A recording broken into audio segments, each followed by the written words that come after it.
The 87-88 season, the centenary season, again, another remarkable campaign. Billy McNeill comes back. You overcome a Rangers side that has far more resources.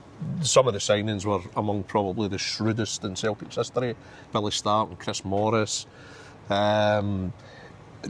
You suffer the torment of missing the cup final through injury. Another cup final you have to miss, and I can imagine psychologically how that was affecting you at the time. But that whole season, fantastic. You further cement your own place in the kind of the Celtic's history. Fantastic times. I mean, you know, to do it in the centenary season. Well, it was funny because if you go back to pre-season, the last pre-season game at Celtic Park was a disaster. We lost 5-1 to Arsenal. And I mean including Charlie Nicholas. Yeah, but I mean 5-1. We get a doing. Totally written off. And we were totally written off. Quite rightly so. It was a big concern, obviously, with a performance like that. The only good thing about that day, young Owen Archdeacon scored an absolute world there, I remember. And that was the only highlight. But it was a fear getting into that. But for whatever reason, after that, everything just seemed to click. I don't know what it was. The camaraderie between the group was unbelievable. Would you just have regular nights out? Yeah, but it wasn't like... Not necessarily over the top, but, but a lot of all out together. Some of your boys didn't drink. I'd have a drink this Saturday night if we had no game in midweek. You know, if I was out, I wouldn't make we're out. But I was young. I was whatever, you know, and we used to enjoy that. But we never... It was not as if you were sitting down in the pub every Tuesday afternoon or Wednesday. It was nothing like that, because Glasgow's slightly different in respect to that. Glasgow's not like London. I can understand when I went down to London to live and play down there. I understand that you can hide anywhere.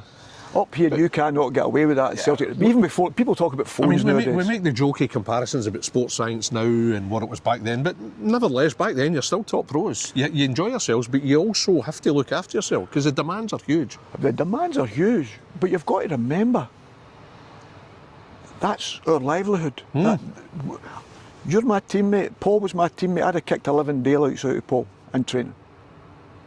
No, without a shadow of a doubt. It was a 50-50, it was mine. No doubt.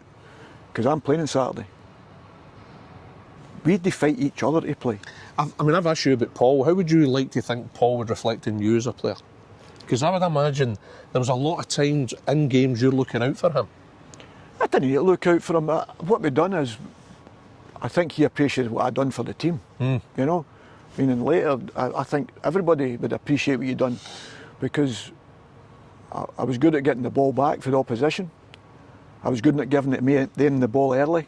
So they'd end up with space because I'd get the ball and give them as quickly as I can, because I knew that was their strength, to get by people. I was never going to get by. I could pass the ball 5 yards, 10, 15 yards by people and give it to them. But that was perceived as easy. You know, but that was my job. Get it, give it to them as quickly as you possibly can, make the right selection, look forward with your pass. And I'd be absolutely crazy. You know, if Davy Provan was tearing the full-back apart, what do? Get the ball and get to Davy as quickly as he can, because he's already been booked. So I was cute enough to understand all these things, but give the good players the ball and the respect. And I don't mean that, I'm disrespectful of myself at times. I think somebody said to me recently, you played 478 games. Somebody says 523, whatever it was, 478, I always say round about there. I missed 2 years with injuries and illness.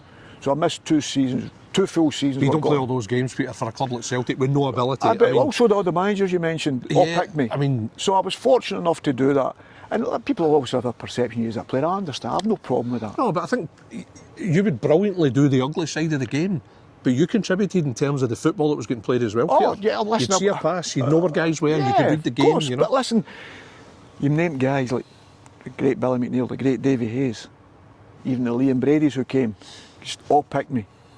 You know, so at the end of the day, I'm proud of that fact.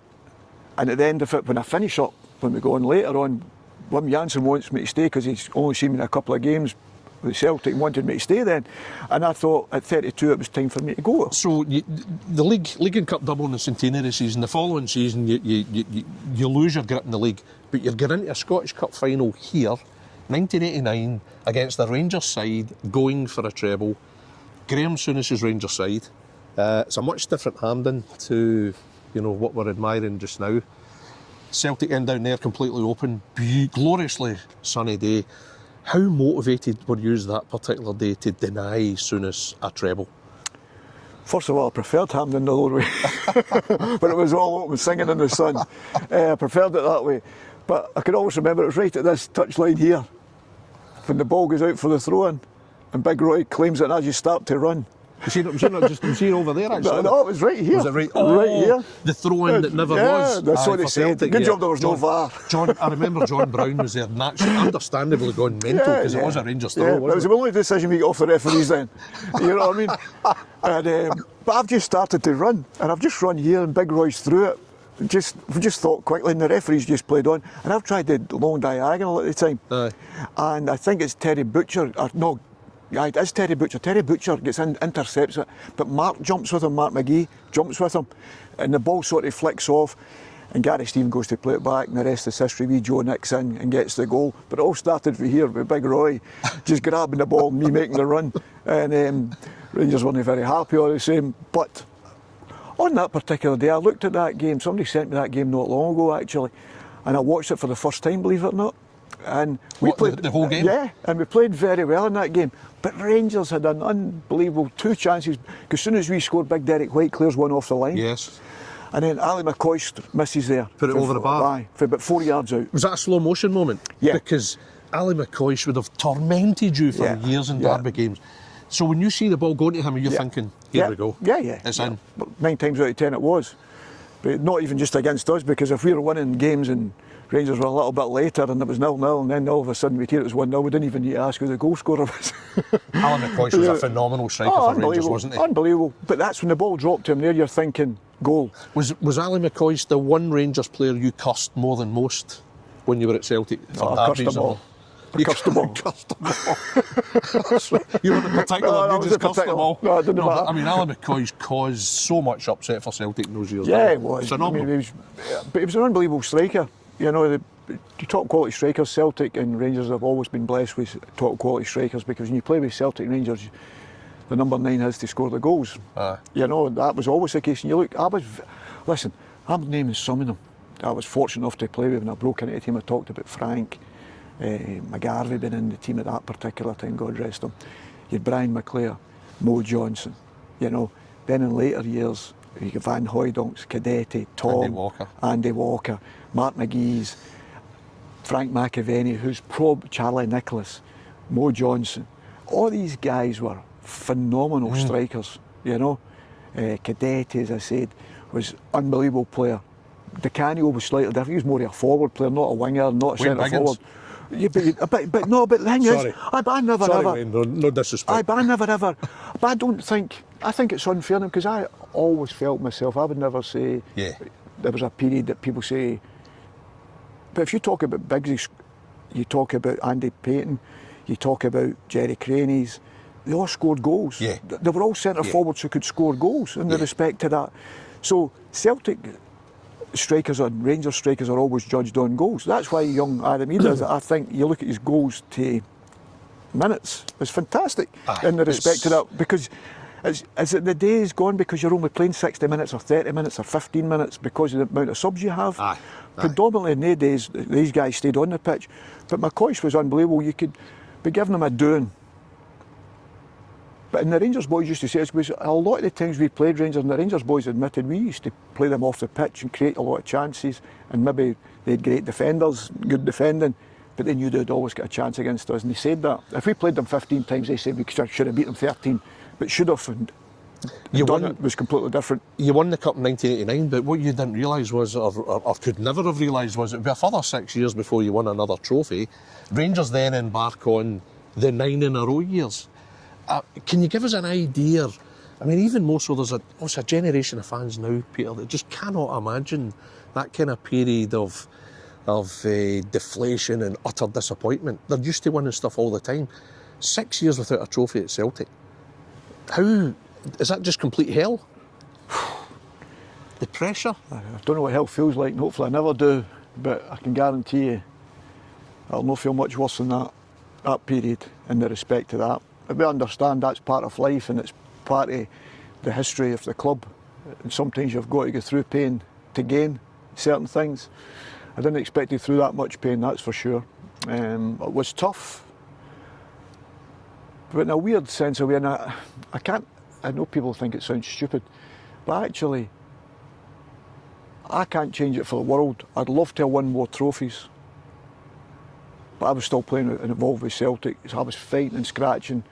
It wasn't enjoyable when you were losing. We played here for a year. As you know, there was a lot of things going on. There was obviously change. We were scoring goals at Celtic Park, and it was sack the board, all that sort of stuff was getting, they would cheer the goal and then it was sack the board. So I understand all that.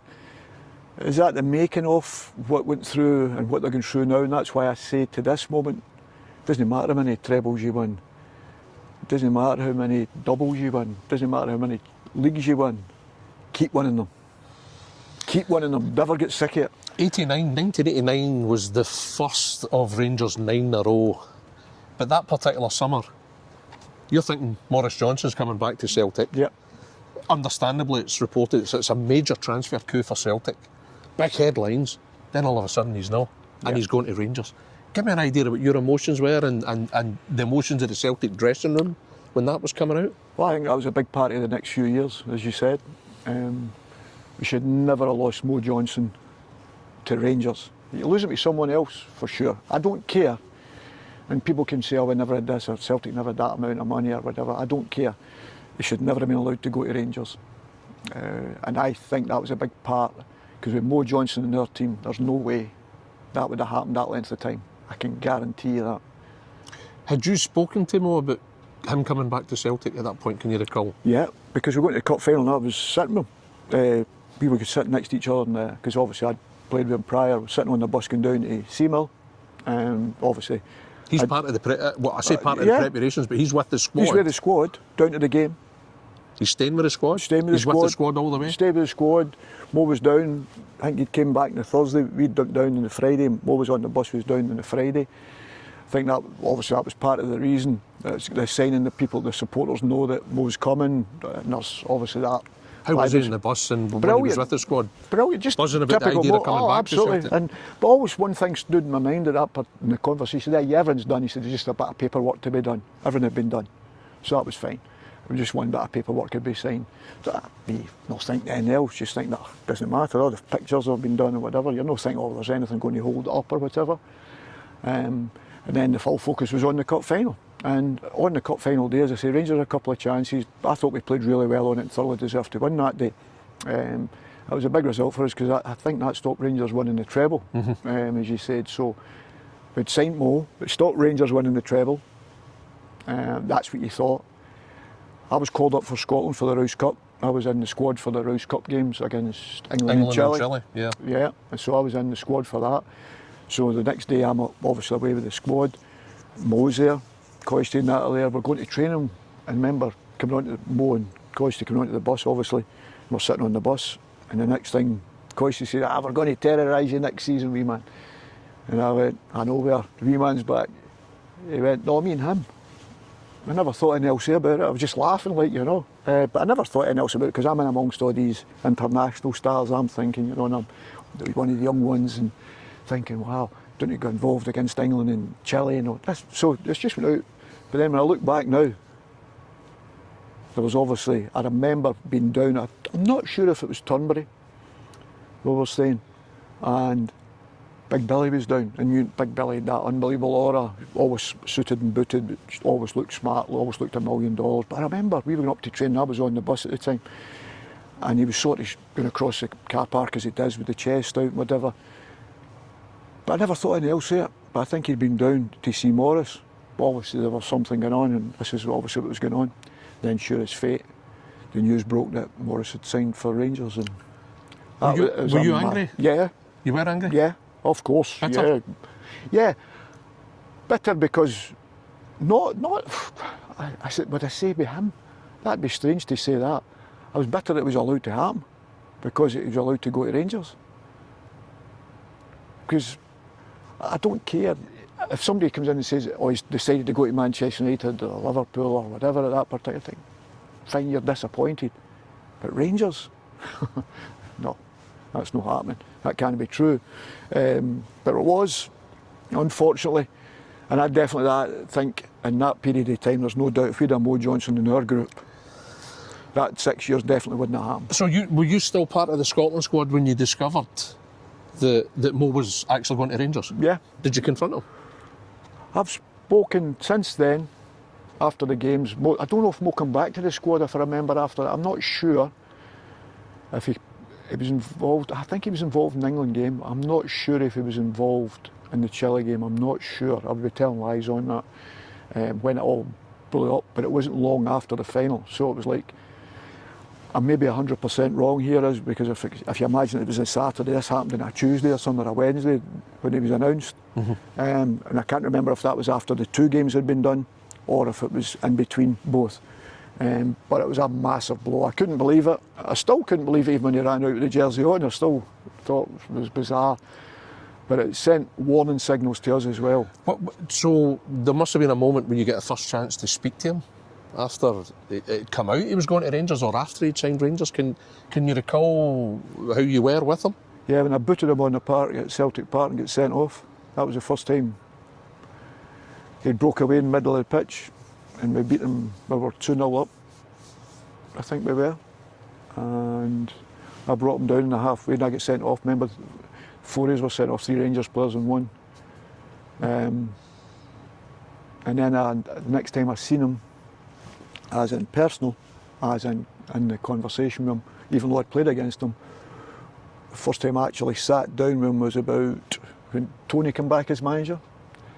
We went to Toronto for a friendly against Benfica, and Mo was working at Toronto. 2009? I'm not sure. You're brilliant with years. So Tony Mowbray had become Celtic manager, so yeah, and it was an international yeah. break, I think, and we had to go to Toronto to play Benfica. And I like to say David Luiz and all these guys were playing a really top Benfica side, Di Maria, and we had all the young ones, plus Andy Hinkle was the only senior player we had because the rest of the boys were in the national squad. And Mo was working at Toronto at the time. And he came up, obviously, the complex, and that was the first time I'd actually sat sorting out for him for a few hours, well, more than a few hours. I remember the first part of it, but I can't remember the last part of it. And we sat for 10 hours, and I told him what I thought. Then that was that. And he told me the reasons what he felt, for that he had to do it. I went, okay, that's fine. But that was the first time. So I sat with him a few hours in, and listen, I always got on fantastically well with him. He was a fantastic teammate, a fantastic goal scorer. I had absolutely no problem. But that was. Have you forgiven him? Is it a case of forgiving him? Do you look beyond him? Do you look beyond the club not nailing him down? I think the club was to blame. So were you more annoyed with the club at the time than you were him? Yeah. I still think he shouldn't have done it, but it's very difficult for me to say that because I'm not in that. Because at that particular time, I'm sure Moritz had bought his contract for Nantes out. He'd bought out, so the money he's explaining to me, the money he was going to be. Could you understand why he did it? I understand Stewie's argument, but I think Celtic at that particular time, listen, he shouldn't have signed for Rangers, but if they're going to pay what he feels is his money, he's owed it because it's not Nantes they're dealing with now, it's Morris's money they're dealing with, because they had to buy it out in Nantes by all accounts. So the transfers between Mo and Celtic, at that particular time. It's possibly the most audacious transfer move in Scottish football history. Is there part of you that can admire him having the nerve to do it? Or there's no many players could have done it. Aye. Not even in that time. People talk about Alfie, Conan, whatever, who was a really good player, Alfie. But Alfie went to Tottenham. Then he came back and got pictures done with Celtic. And then signed for Rangers a few days later. That was completely different. Yeah. So it was the first time that it was done like that. That was the biggest thing, having the pictures taken with the Celtic jersey, everything that went on like that. And then all of a sudden, and that's a massive impact in the squad, isn't it? Yeah, but not only that. Look at the personality, the player, the personality, the games you're going to win because there's certain guys are guaranteed goals, and I was very fortunate. I played along with a lot of them. Morris was right up there with them. Guaranteed goals. Brian McCleary, he could play in goals, and Brian would have probably scored. Because he just had an unbelievable knack on where the ball was going to be. Moritz was like, but the thing was, they loved doing it in training. They love doing it in training. They love scoring goals in training. They just had this unbelievable. They all talk about. That's what made them top notch. Yeah, but they all talk about his off-field antics and the blonde hair and the white Porsche and all that at that particular time. Let me tell you, nobody worked as hard as him in training, and nobody scored as many goals as him in training. All the strikers at that particular time, even up to the later years with Andy's and Andy Walkers and all that, just they used to punish themselves if they missed the target. When was the last time you saw Morris? Last time Toronto. That was the last time. Yeah. But as I say, it was clear there, and obviously with a few drinks, a few too many probably. Just the two sat there. The first part, as I say, was that a real heart-to-heart one? Yeah, the first few hours were, yeah, definitely. Was there a regret in any sense from Mo that, in terms of yourself and the guys he'd been apart with in that cup final, was there any part of him felt a wee bit guilty? No, I don't think so. I think what he did is, I always just wanted it never to be disrespect, and it never came across that way. I mean, there wasn't an arrogance about him. Never threw it back in your face in the respect he's sitting there trying to make an excuse for it. He said the reason was obviously finance, because it was his money that he was dealing with. Rangers were willing to do it, and Celtic weren't. And I still, I mean, I can't remember the figures, but it didn't seem a massive amount of money at that particular time.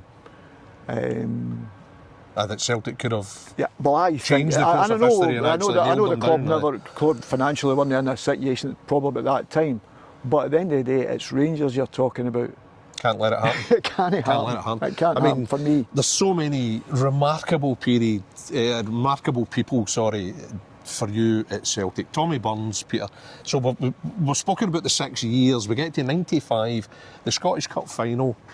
The pressure on Celtic, on Tommy, enormous.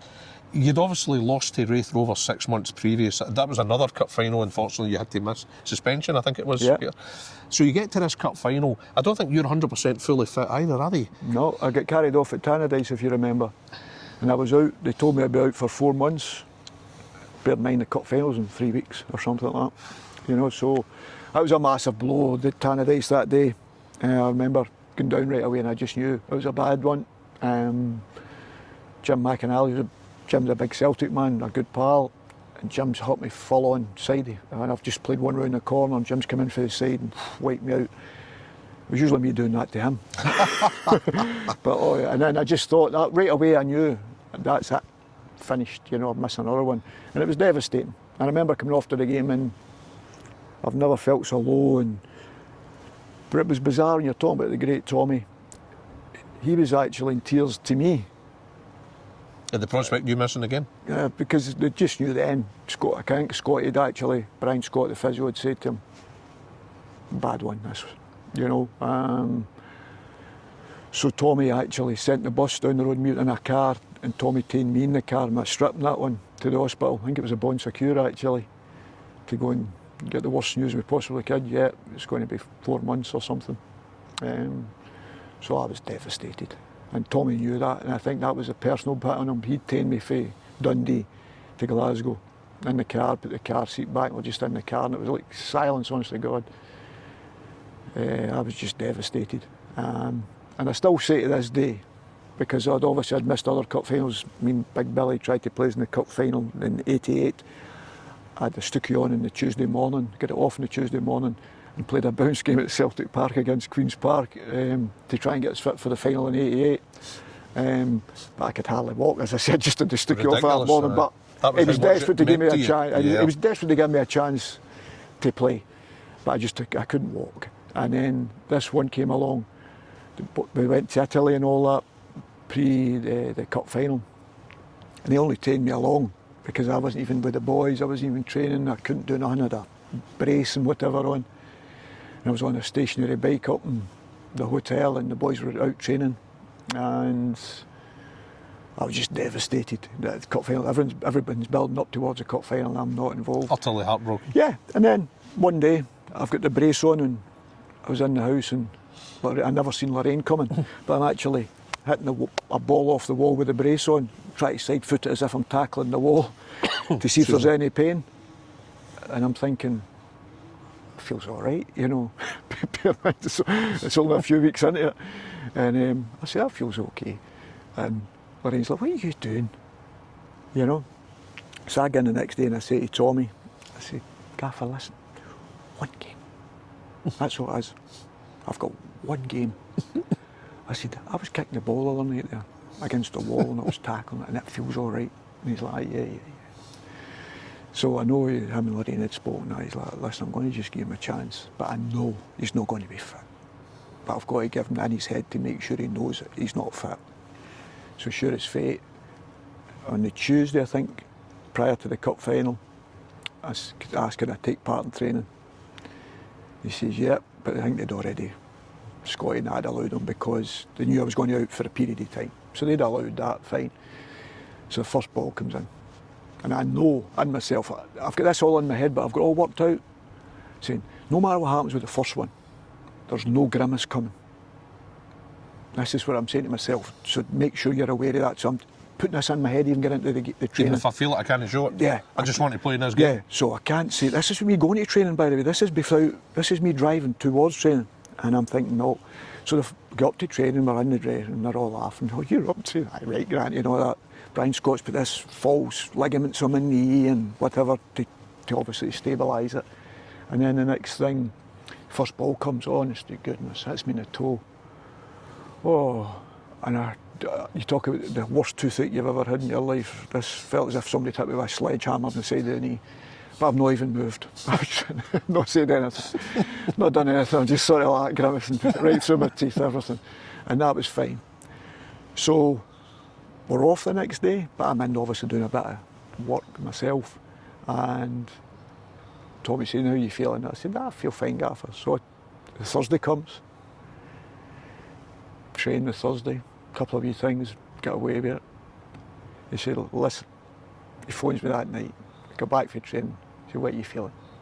I said, I feel fine. He said, do you? And I went, aye. Friday morning comes, what are you feeling? I said, I feel brilliant. And he went like that, you're playing. Incredible. He just went, you're playing. Incredible. Now realistically, percentage-wise, how fit were you? Let's be honest. Oh. Right, I'll put it this way, Derek, I couldn't drive for the next 8 weeks after the cup final. I couldn't get into the car, couldn't bend my leg. I mean, what were you, 80% fit? Oh, not even. Probably less than that. Yeah. Really? Nowhere near. So you've come out, you're playing, so you've walked out the tunnel, and you're obviously, well, I suppose at that point, you're just forgetting about the injury, you're just that hyped up. Well, it was difficult, because I don't know if you could look back at the team walking out, and we were all lined up, you see all this big stratum thing hanging my knee, and I never wore anything like that. I had big stratums inside my knee, looked false ligaments. Aye. That's what Brian had put on. Wow. So it stabilised my leg. So my leg was really like running with a straight leg, in the respect to that. There was a moment in the game, unforgettable moment, Peter, where you're in a race for the ball. Airdrie hit it long. Mm-hmm. I remember it. Yeah, here. It was in here. Yeah. Who was it? Alan Lawrence, yeah. Alan Lawrence. He was very quick. He was the last person. You're chasing him back, and I think most people think, oh, he's not going to get that. Lawrence is away. Incredibly, somehow, you managed to keep up with him and then get a tackle in. Yeah. Which made a difference. Yeah, it made a difference to me too, because when I get the tackle in, won the ball, that's it gone again.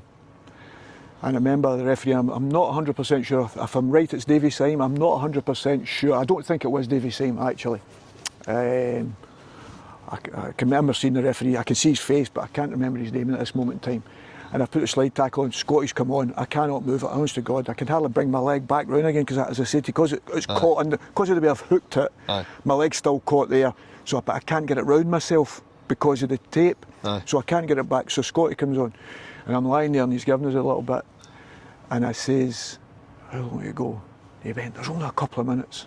And the referee says, Peter, no, there's 10 minutes to go. And I'm thinking, oh dear. That feels like an hour at that point, Oh no, it? I'm thinking, no, I'm lucky if I'm going to be able to stand back up. Yeah, but I'm lucky if I'm going to stand back up here. But thankfully I did. And the final whistle went. And as you say... I think the scenes, with the unforgettable image of you and Tommy. Yeah. Tears. Is that the most emotional moment of your career? Yeah, because obviously I was, one, it was just relief. Two, I was delighted for Paul being captain because a player of his stature. Of course. And I'm so desperate for him to win a trophy as the captain. And the one obviously was TB I was a very close friend, then became my manager, but he was a very close friend, and I was absolutely chuffed to bits that he managed, because I'd missed the Wraith game, as you said, and I seen the disappointment in his face. We'd obviously miss out in a league later. We'd obviously be a team that lost one game, in a season, and you still lose the league. And he was trying to do things for Celtic, but it was a friend that, and somebody I was so close, and somebody that was so much part of my journey as a football player, on and off the field. Do you think about him every day? Yeah, every day. Prayer gets sent to him every day, because he had massive on my life, on the pitch, off the pitch, the way you conduct yourself. You're a football player, you're fortunate enough to be blessed to play by a club like Celtic. You're a Celtic player 24/7. That's the one thing I realised very quickly. There's no hiding place. You said it right at the start, I'm nearly 60, but I know I'm representing the club every day, because all the clubs I've been to since I was 32, nobody says, oh, there's Peter Granty, whatever, Aston Villa, Aston Villa, Birmingham, Norwich, and even though clubs that I gave everything for, in the respect to that, everybody remembers you, Peter Granty, Celtic. And to this day, you always think that's what you're representing. So, even at this age. And they were things you learnt from guys like Danny, Tommy, as early as I did, as I say, for simple things like the warm-up, to doing things right and trying to do things right. And listen, we'll let ourselves down at times, of course. But all the memories come flooding back, when with Tommy in the cup final, and it was just fantastic. You're out on the pitch with the trophy, we're before the Celtic end now. I mean, how is that as good as it gets, really, as a Celtic player, that you've got a trophy, you're at the National Stadium, you've got huge, Celtic end, you're lifting the trophy, everything. Is that as good as it gets? Well, it was always a dream. Hamden in the sun? Yeah, well, it was always a dream. I stood here, and it was a terrace, and there was Celtic fans right round, and this was all open, obviously. You stood there and watched games many times in cup finals, and all your heroes were on the pitch, and you just wanted to be part of that. It was magnificent, because, as I say, the 89 cup final was because the dream was always to play Celtic and Rangers in a cup final and win. Obviously, that was the most important thing, to win. So you'd done that. The other one, when you talked about the debut, I always remember, even though that was a special day, I always remember the following week better, because we played Hibs. And I'm positive it was Hibs. And we played Hibs at Celtic Park, and I always wanted to walk out to Celtic Park just once with the first team. Celtic fans singing, walking out to the old jungle. That was the only dream I ever had. Another one, as I say, was a cup final against Rangers, to play against Rangers. But to do that and win, that day, obviously, because we had so much pain, and that it wasn't enjoyment. The game was really poor, if you remember. It was. The game was really poor, but it was so much relief. It was relief more than enjoyment. The enjoyment was for, like, say, Tommy and Paul, as I spoke about, for me, that was, and the supporters, but that was the biggest thing. It was just relief, because you could sense it in the supporters with minutes to go. You could just sense that. Everybody I speak to, I think half of them are outside, because they'd that much nerves, because the game was so close, because it was only 1-0 against an Airdrie team at that particular time who never gave up. They always fought you right to the death, and we'd seen that picture many times, I'm sure, the supporters. It was probably easier for us on the pitch because you're playing in it, probably more nervous for the supporters at the side of the pitch, but the relief was phenomenal. It was special, but as I say, Celtic Park, going back then, because I had both grandparents who ran Celtic supporters buses, were at that particular game. I didn't know, and one was in a wheelchair at that particular time. So for them to see their grandson, who they'd taken to the games, I think that's the memory I'll live with me forevermore, that they got an opportunity to see him playing. Whether it was once, whether they thought you were good, bad, indifferent, they got an opportunity to see you pull their beloved hoops, my beloved hoops on. And that's what we always wanted to do. So it was a special memory, that. And I think it's hard to top that. But as you say, there's moments that come into it, that you have the moments, and that's what they are. But I think the biggest thing I had was sharing it with the guys you spoke about, like we always went back after like cup final nights or whatever. We'd go back to Tommy's house and we'd all singing and whatever. But I always remember that particular night. I never taken a glass of beer, which is very unusual. Not one, because I always thought with Celtic you would win trophies every year. You know, and you'd be having that feeling every year. You'd at least win 1, 2, maybe a treble now and again. But it was very difficult then. But even to win one trophy was very difficult then, as it proved. But you always thought that would be part of every season. It soon had a wake-up call for me, that you realised then that you had to enjoy that moment. But my enjoyment with that moment was trying to remember every moment of it. That day, you just think, phew. But as I say, it was relief. But that night again, just being a winner again was more important than anything else. Just putting that to bed. And I believe it was the start of the bedrock of the rest of it was getting built on again, what Tommy put in place. I really do. Maybe people think different, but I definitely do. There were still bumps in the road to come, but I definitely think that was a bedrock get starting again.